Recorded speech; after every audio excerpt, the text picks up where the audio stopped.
In this video, we're going to go over how I like to slightly recess these borders here. Now, I like to use a stone Dremel bit. The end of it tends to leave a nice finish that's shiny, almost like sanded and polished. I just like to use that because it's mild. Again, you can recess these borders with a drum. Okay, so if you wanted to, you could be careful and recess these with a drum. But like I said, just for a slight recess, I like to use a stone tip like this one. Okay, and what it's going to do is leave a nice finish behind, as you will see here. And just slightly take away a little material, just leaving it all uniform and even. And that's pretty much what we're going for here. So here we go. Again, before I start, I just want to point out, you'll see in here from all the carve work I've been doing and different passes over this, you see the little rivets in here.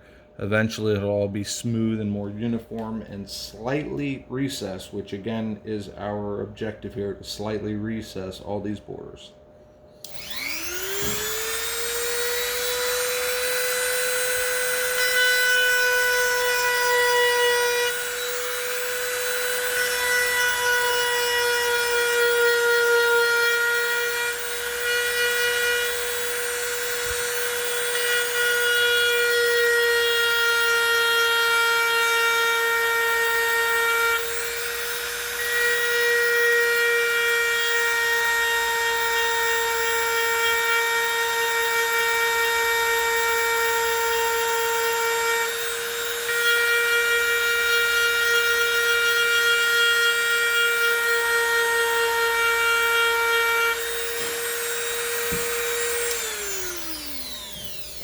Now, as you see here, this tool is, again, slow and steady. And if you'll notice what I did here, if the angle you're working at is further from the line, you'll want to bring your tool downward to use essentially this area of the tool to clean up around that area. If you want to get in closer, you need to tip this closer, above a 45-degree angle, almost like a 30-degree angle, and get the tip in there so that you're utilizing this area where you see my black mark at. I don't want to touch my line, but I want to get as close to it as I can to get that slight recessed look. Okay, that's all we're doing here, nice and easy.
Alright guys, so I know it's kind of a long video, but kind of sums up the slight recess. Again, this is not heavy recess, this is just slight recess, and most important, an equal recess.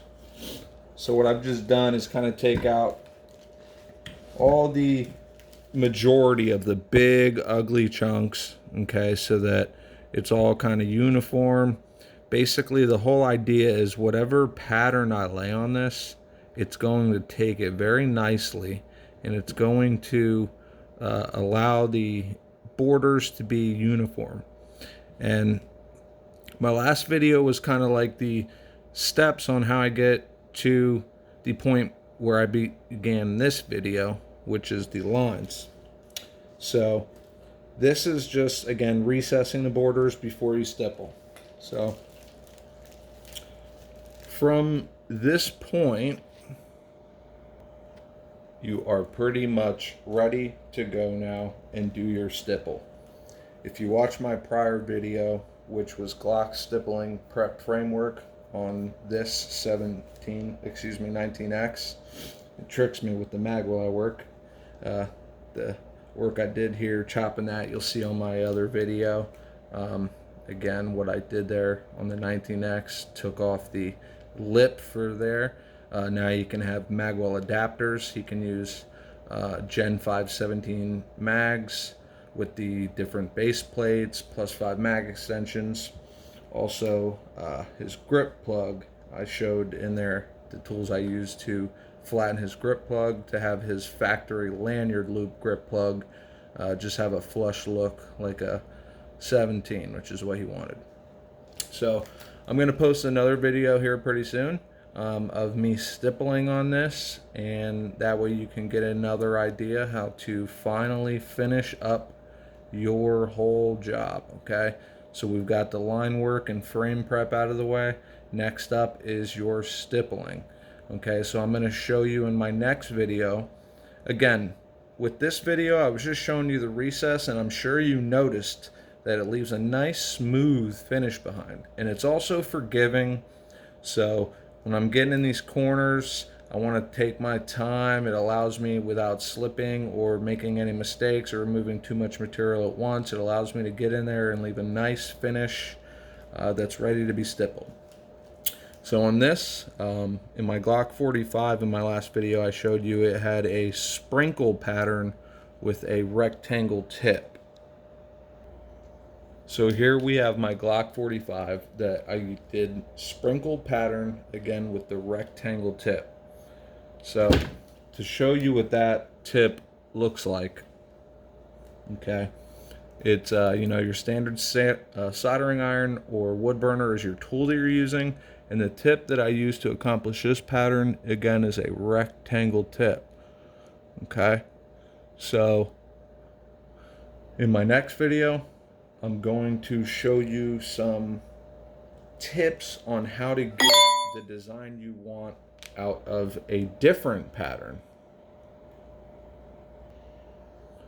The pattern we're going to be doing on the 19X is what I like to call random big dot.